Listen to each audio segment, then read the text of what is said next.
Annyeonghaseyo everyone, my name is Lee, and welcome to Fight Style, where I try to connect the video game world to the world that we live in.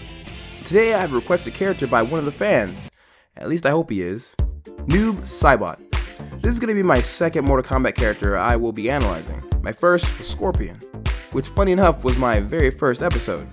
Go ahead, scroll down, you'll find them. Do it.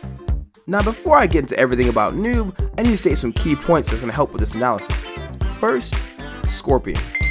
Now, in the past, I explained that his martial arts list consisted of two main martial arts, Hapkido and Muay Thai.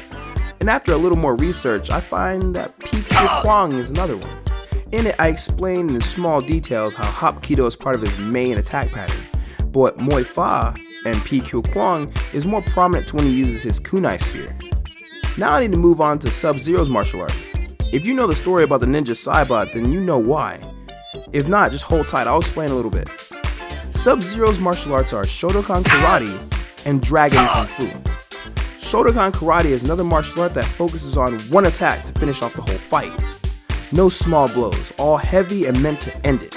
Honestly, everyone should be a little more wary when it comes to confronting someone who has one of the karate martial arts, such as Kyokushin Kai, Budokan, Wado Ryu, Shorin Ryu, Shori Ryu, but we will focus on the Shotokan Ryu karate style for Sub-Zero. Okay, so to help out some of my viewers who don't know who Noob Saiboit is a character created in Mortal Kombat as an Easter egg character. One of those arcade legends that had one sole purpose, making the gamer constantly throwing quarters in order to keep them playing in a valiant effort to get a chance to fight him. And in retrospect, that was a brilliant idea, and he did start off that way. But Ed Boon and John Tobias decided to try to make him a real playable character, and thought that if they put their last names together in reverse, it'd be an okay name. But to be quite honest, I don't see a problem with them using the word D Nahaj. I think it sounds fancy. Now, putting his story in its most simplest form, Noob Saiboit is Sub-Zero. You see, in the first Mortal Kombat, Scorpion killed Sub-Zero for killing his family in the past. After he died, Sub-Zero's younger brother took over the name, and that's who you're playing as in Mortal Kombat 2 and up. The original was resurrected by this mother sucker in order to fight for him, and blah blah blah, and Smoke and Cyborg, and it gets crazy. It's still very interesting though. And as I was researching the fighting styles of some of the games that they're in, and a few fatalities here and there, to truly find the essence of what their fighting styles are, I ran into something that's a little bit interesting. Okay, follow me here. Scorpion, Hapkido, Muay Thai, Kuen.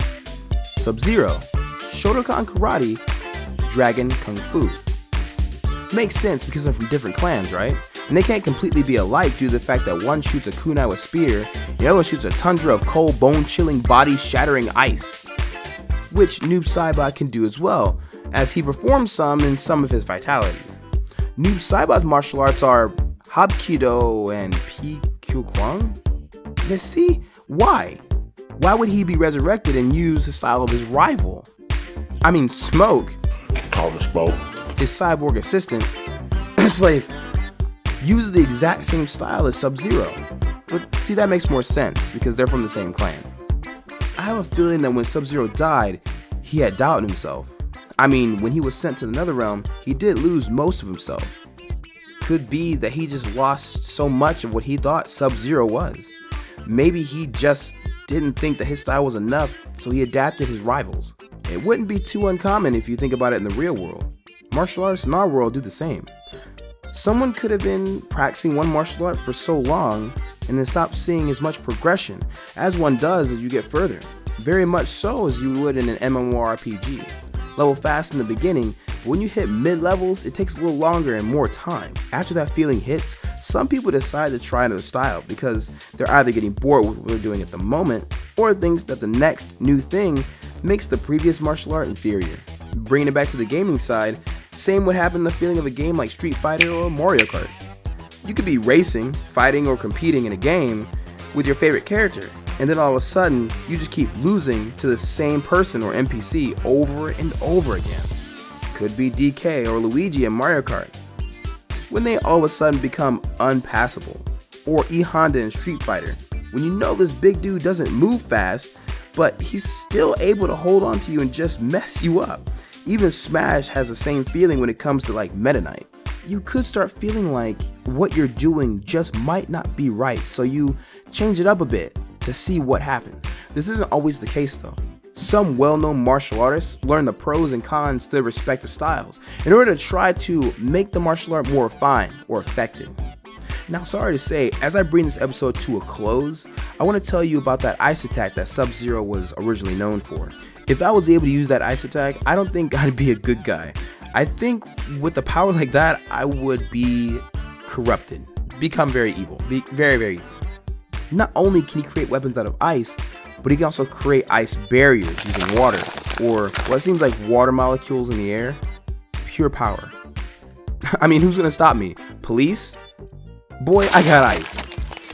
Bullets, you say? Get that mess out of here, I got ice. Flamethrowers? Is that what you said? If Liu Kang's fireball can't get through, what makes you think your little fire-hungry gas is gonna do to me? Boy, using my Taekwondo and Hapkido to its fullest, and with my newly learned Ayado, I would cut people down with the blades I create from nothing. Bro, catch me outside on a rainy day. But anyway, I don't have ice powers. Well, everyone, that's my idea on how Noob Saiboit and what his life pertains to our world in the video game world. Thanks to Mr. Assassin Chills for suggesting this character to me. It's been a while back and sorry it took me so long, man. It took me a long time to get all the research and then add this into my schedule. If you have a video game character you like and you want to see what I could do with the connections to the real world, leave a comment. I don't even have 1,000 subs, so the comment section really isn't super crowded. So there's a 100% chance I'll see your comment. Dobayo. See you later, everyone.